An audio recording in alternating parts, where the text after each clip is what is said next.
Halo semuanya, kembali lagi ke channel yang seadanya ini. Masih seperti biasa, gue akan ngelanjutin pembahasan novel Tsukiga Michibiku Isekai Dochu chapter 324 sampai 334. Nah, bagi kalian yang baru mampir ke channel ini, alangkah lebih baiknya untuk menonton video sebelumnya dulu biar tahu alur ceritanya. Dan jangan lupa untuk tekan subscribe-nya juga sebagai bentuk dukungan untuk channel ini ke depannya. Oke, jangan lama-lama lagi, langsung kita gasken. あなたクズの葉何よその顔好きに思えばいいさ。ほんと自分に嫌気がさす。 Tapi sebelum itu, gue mau ngasih tahu tentang spoiler yang ada di novel Tsukiga Michibiku ini, yaitu tentang kejadian Makoto. Setelah tahu Makoto diambil Dewi, orang tua Makoto membuat sebuah kebohongan yang dimana kebohongan ini dikatakan orang tua Makoto ke guru panahannya Makoto kalau Makoto pergi ke luar negeri untuk belajar, karena Makoto diambil Dewi itu tanpa sepengetahuan orang lain. Karena Makoto kan langsung diambil aja gitu. Jadi orang tuanya ini membohongi gurunya karena gurunya terus bertanya dan mencari Makoto di mana dia berada. Jadi orang tua Makoto ini memberikan info kalau Makoto sedang bekerja atau belajar di luar negeri. Nah, ini tuh ada di chapter masih panjang sih, 300-an atau 400-an gitu. Terus kalian tahu nggak sih nama pemberian Makoto itu dari mana? Nama keluarga Misumi adalah usulan dari sang dewi. Untuk orang tua Makoto memberi nama anaknya dengan nama depan Misumi. Sedangkan nama belakangnya Makoto itu adalah gabungan dari nama kedua orang tua Makoto. Tapi dalam bahasa dunia dewi artinya adalah dalam transparan. Nah, jadi gitu, nama Misumi itu dia diusulkan dari sang dewi. Dan nama Makoto gabungan dari nama kedua orang tuanya. Jadi begitu. Oke, langsung kita masuk ke pembahasannya. Di panti asuhan Weights ada dua orang penyusup yang datang. Dia adalah Kanta dan Ryo. Makoto yang sedang berada di dekat lokasi pun langsung mengajak Lime dan Mondo untuk menangkap mereka. Lime dengan Mondo disuruh menghadapi Ryo, sedangkan Makoto menghadapi Kanta. Karena Kanta sudah berada hampir dekat dengan Seina dan seseorang anak. Melihat itu, Makoto ingin langsung menyerang si Kanta. Namun takutnya si Kanta langsung memanggil si Ryo. Jadi Makoto mengaktifkan perangkap yang dibuat oleh para kurcaci yang dipasang di panti asuhan. Di saat si Kanta menaiki tangga, Makoto langsung menekan tombol yang ada di dekatnya. Lalu tangga itu langsung berubah menjadi pelosotan. Dan Kanta pun langsung tergelincir dan menabrak dinding. Lalu dari atas benda yang jatuh langsung menimpa si Kanta. Kanta pun tidak sadar diri. Setelah itu, Makoto pun pergi ke arah Seina. Karena Seina dengan seorang anak sedang sembunyi gara-gara si Kanta. Setelah melihat Kanta yang sudah pingsan, Makoto dan Seina pun pergi ke arah Lime dan Mondo dan si Ryo untuk membantu Lime mengalahkan peri iblis si Ryo. Namun ternyata Lime sudah mengalahkan Ryo dengan tebasan katananya. Ryo masih hidup namun dia terluka parah. Lalu, Makoto dan yang lainnya membawa Ryo ke atap panti asuhan untuk melakukan ritual. Ritualnya adalah penebusan dosa. Apakah itu? Itu adalah ritual yang membuat si pelaku harus bertanggung jawab atas apa yang telah ia lakukan.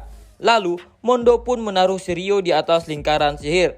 Dan Lime menghunuskan pedangnya untuk memulai ritual. Tidak lama kemudian cahaya pun muncul. Dan tubuh Ryo perlahan-lahan berubah menjadi pohon yang sangat besar. Mantra yang diucapkannya adalah Ryo akan menjadi pohon yang besar dan kuat untuk melindungi panti asuhan itu. Setelah tubuh Ryo menjadi pohon seutuhnya, mereka pun kembali ke Asora. Namun, Lime disuruh untuk menginap satu malam oleh Makoto di panti asuhan. Kasus tentang Ryo dan Kanta pun sudah selesai. Yang tersisa adalah kepala dari sekte anti dewa, yaitu si Muller. Makoto berniat ingin membantainya. Keesokan harinya, Tomoe melaporkan ke Makoto bahwa akan ada datang sekelompok tim penilai ke Shige. Mereka ingin menilai barang-barang yang ada di Kuzunoha. Tim penilai adalah rencana dari si Ryo. Walaupun sekarang Ryo sudah tidak ada, tim penilai juga berada di kelompok kultus anti dewa. Mereka semua ingin membuat Kuzunoha menjadi perusahaan yang tidak berjalan lagi. tim penilai memiliki skill sihir untuk menilai sesuatu. Namun, benda-benda dari Asora tidak bisa dinilai melalui sihir itu. Jadi, Makoto dan yang lainnya pun berniat untuk melihat bagaimana cara tim penilai bekerja. Tapi sebelum itu, Makoto pun pergi ke akademi terlebih dahulu. Setelah beberapa jam berlalu, di akademi ada seorang wanita yang ingin bertemu dengan Makoto. Dia adalah Kuria. Kuria adalah istri sah dari Daena. Dia ingin bertanya ke Makoto tentang apa yang terjadi dengan Daena. Makoto pun menjawab bahwa dia tidak mengerti apa yang dimaksud oleh Kuria, karena yang mengurus pelajaran di akademi selama ini adalah Shiki. Jadi, Makoto pun mengusulkan untuk bertemu dengan Shiki dan menyuruh Kuria meminta penjelasan dari Shiki langsung. Tidak lama kemudian Shiki pun datang. Kuria pun langsung bertanya ke Shiki apa yang terjadi dengan Daena. Karena menurut Kuria, Daena saat ini menjadi orang aneh setelah pulang dari camp pelatihan. Sebenarnya tidak cuma Daena sih, Izumo, Misura, Jin, dan Abelia juga begitu. Bahkan, Shift dan Yuno pun sampai berkencan dengan Misura akibat camp pelatihan itu. Shiki pun menjawab bahwa dia juga tidak mengerti apa yang sedang terjadi. Kemudian, mereka pun memutuskan untuk pergi menemui Daena langsung. Daena sedang berada di dalam ruang kelas di akademi. Makoto dan yang lainnya langsung menuju ke lokasi.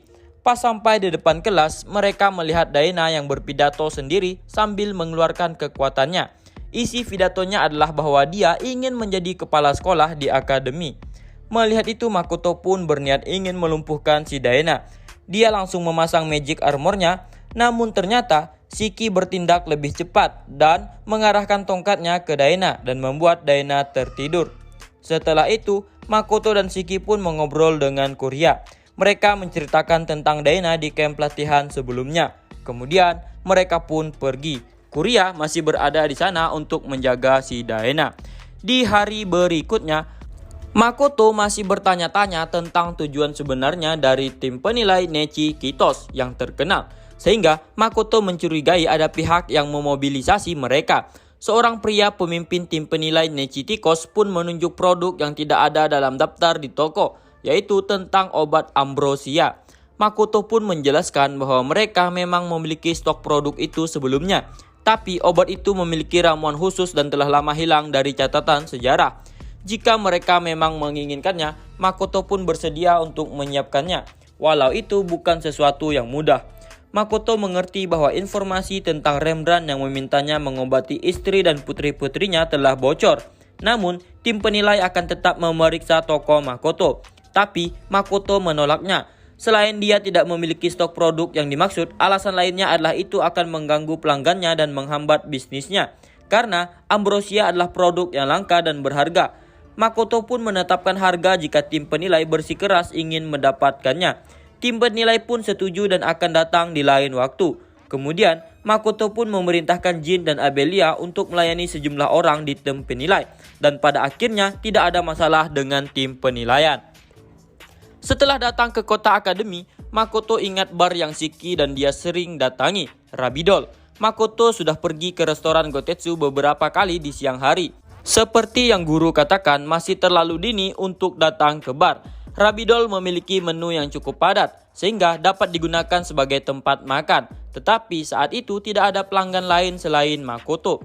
Di sana Makoto mengobrol dengan si guru dan diberitahu tentang hal-hal yang terjadi baru-baru ini di Rose Guard serta Jin dan yang lainnya yang telah menjadi pelanggan tetap di sana.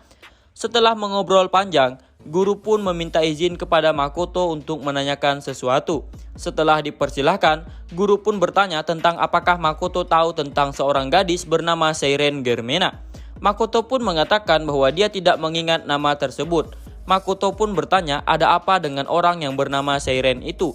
Guru pun mengatakan bahwa dia adalah gadis yang dimana Makoto telah mengatakan kepadanya bahwa Makoto akan mengabulkan apapun yang gadis itu inginkan untuk satu malam bersamanya.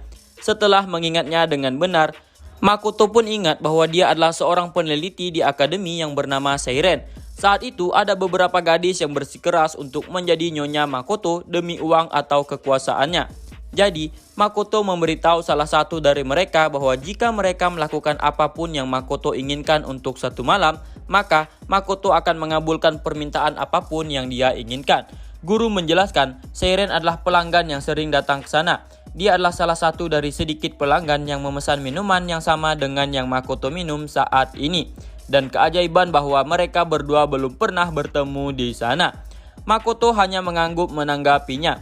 Guru pun meminta Makoto untuk membantunya karena Seiren telah diperlakukan sebagai orang idiot karena menolak pengakuan Makoto. Dan dia telah menghadapi pengalaman yang cukup menegangkan di luar akademi. Meskipun itu hanya salah paham. Tapi Makoto mengerti dan akan memikirkan cara untuk mengembalikan kehormatannya. Makoto juga akan menyelidiki bagaimana tepatnya Seiren diperlakukan. Tapi sebelumnya, Makoto harus mengaku kepada Tomoe dan Mio dan menjelaskan kepada mereka. Salah satu wanita dengan gaun sensasional di rumah bordil pun memanggil Makoto. Dia adalah Hatsuharu, salah satu gorgon yang datang ke Rose Guard dari Asora. Gadis-gadis itu bekerja di rumah bordil dan toko di kota dan itu mampu beradaptasi dengan baik di lingkungan manusia. Kemudian, Makoto pun bertanya kepada Hatsuharu apakah dia mengenal Seiren.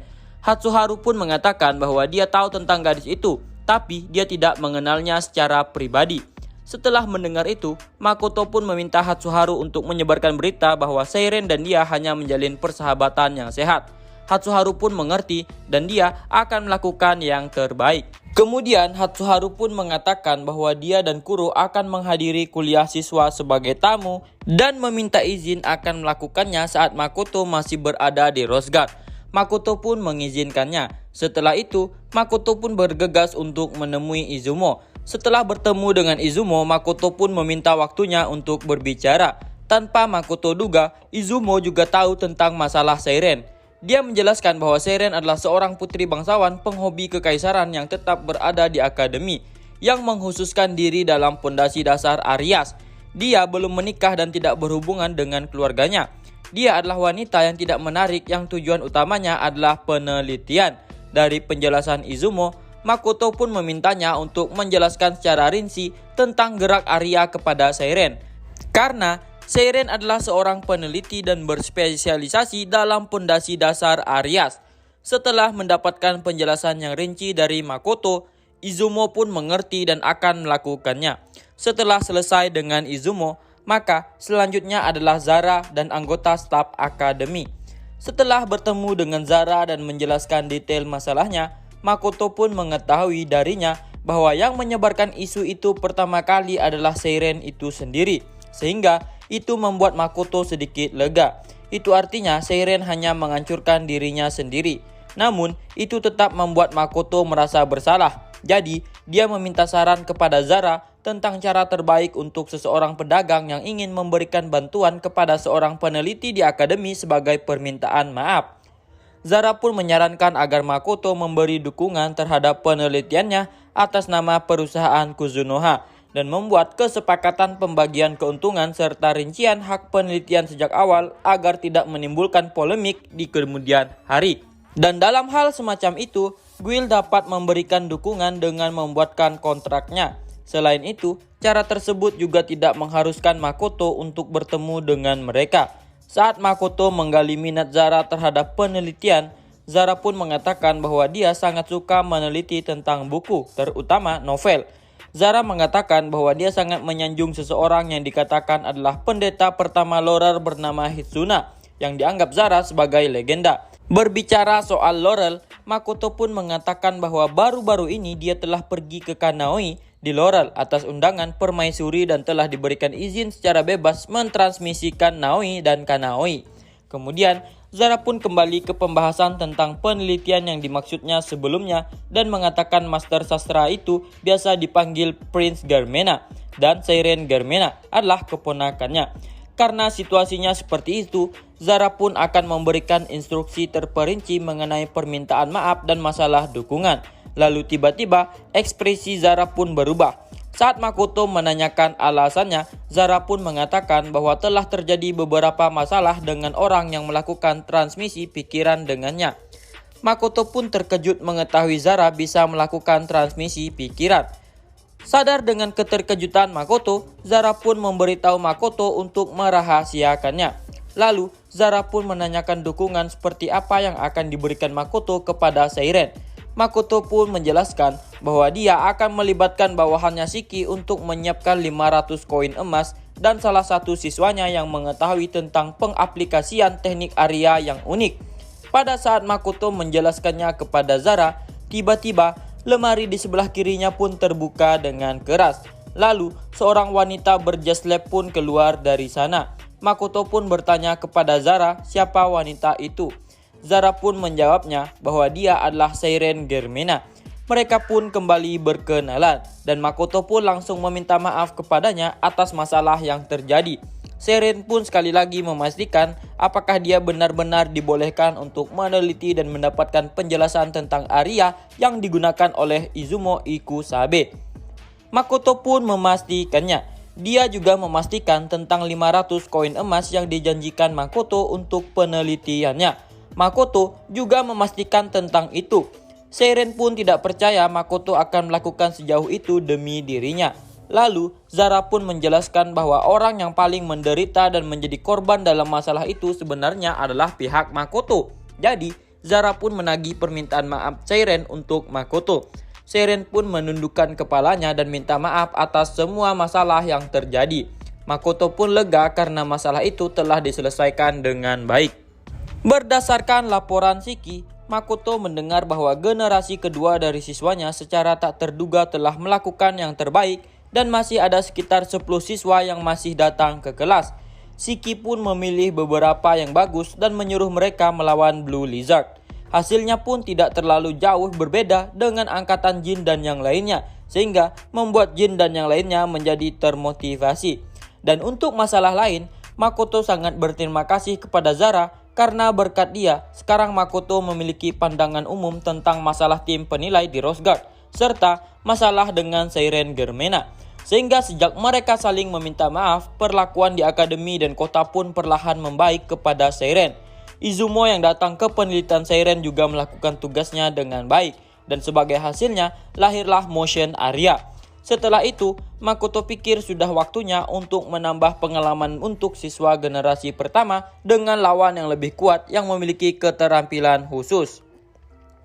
Setelah mendiskusikannya dengan Shiki sebelumnya, Makoto akan memperlihatkan pertarungannya melawan mereka sekali. Mereka adalah kucing saber dan Gorkon bernama Hatsuharu dan Kuro.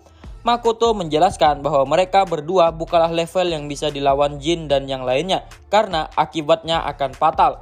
Jadi harus ada teknik khusus yang harus diterapkan untuk berhadapan dengan mereka. Generasi pertama pun mengerti. Makoto juga memerintahkan siswa generasi kedua untuk memperhatikannya juga. Setelah penjelasannya selesai, Makoto pun memanggil Hatsuharu dan Kuro, dan kedua gadis itu pun keluar dari gerbang kabut ke hutan lapangan pelatihan praktis. Hatsuharu pun turun dari Kuro dan menyapa para siswa dengan penuh kasih sayang. Setelah perkenalan singkat mereka, Makoto pun mengajak mereka untuk memulainya dan mempersilahkan mereka untuk menyerang tanpa menahan diri. Sementara itu, Shiki pun memberikan instruksi kepada siswa generasi kedua untuk menganalisa pertempuran Makoto dan mengumpulkan informasi sebanyak-banyaknya tentang Hatsuharu dan Kuro. Para siswa pun kagum dengan kecepatan yang ditunjukkan Hatsuharu dan Kuro, sehingga sulit untuk mereka ikuti. Bahkan, siswa generasi kedua sama sekali tidak bisa mengikuti pertempuran dengan mata mereka. Masing-masing dari mereka pun memberikan analisa mereka tentang pertempuran yang mereka lihat. Dari penilaian masing-masing siswa itu, Shiki juga dapat menilai kemampuan analisis dan pengumpulan informasi dari para siswa. Setelah dirasa cukup, Makoto pun menghentikan pertarungan itu. Hatsuharu pun menanggapinya dengan sedikit kesal, karena dia bahkan belum mampu mendaratkan satu pukulan pun. Makoto pun menjelaskan bahwa itu hanya kuliah dan bukan pertempuran nyata. Pertarungan tiruan berkecepatan tinggi itu pun telah berakhir. Setelah itu, Makoto pun membagi dua kelompok untuk melakukan pertempuran tiruan. Saat Makoto sedang memberi kearahan kepada salah satu kelompok, pertempuran kelompok lain yang dibimbing Shiki pun telah dimulai, dan seketika itu juga telah berakhir. Makoto melihat semua orang dari kelompok Jin menjadi ketakutan, dan penghalang yang dikerahkan Ship juga tidak ada gunanya. Hatsuharu pun melambaikan tangannya seolah mengatakan bahwa dia telah selesai membaptis mereka.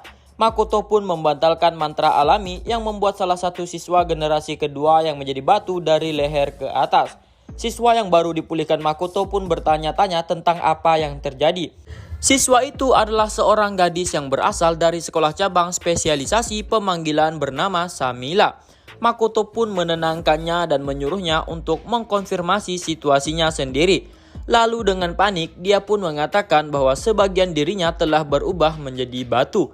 Makoto pun sekali lagi menenangkannya. Setelah semuanya tenang, Makoto pun menjelaskan bahwa membatu itu adalah keterampilan khusus dari gadis yang mereka lihat dalam pertempuran tiruan beberapa saat yang lalu bernama Hatsuharu. Dia bisa membatukan segala sesuatu di sekitarnya saat dia bertarung. Di kelompok siswa senior, orang yang bertugas membatalkan membantunya adalah Shift dan Abelia. Jadi, di kelompok siswa generasi kedua, Makoto menunjuk Samila dan Junker yang akan melakukan tugas itu berikutnya. Junker adalah penyembuh dan penyihir pendukung, tapi dia lebih condong ke penyembuhan. Keterampilan membantu yang dimiliki Hatsuharu adalah kemampuan yang berada di tingkat kutukan. Jadi, Makoto pun berencana untuk menyuruh mereka membatalkannya sendiri. Nah, mungkin segini dulu untuk pembahasannya kali ini. Di video selanjutnya masih pada pembahasan kejadian Makoto dan yang lainnya mencari info tentang kultus anti dewa. Pertarungan masih sedikit di sini, jadi akan gue rangkum yang intinya aja. Namun di video selanjutnya ada kejadian seru juga karena ada peperangan dengan kerajaan Aion terhadap Shige. Jadi ditunggu aja untuk video selanjutnya. Sampai di sini dulu untuk kali ini. Dah, sampai jumpa di video selanjutnya. See you.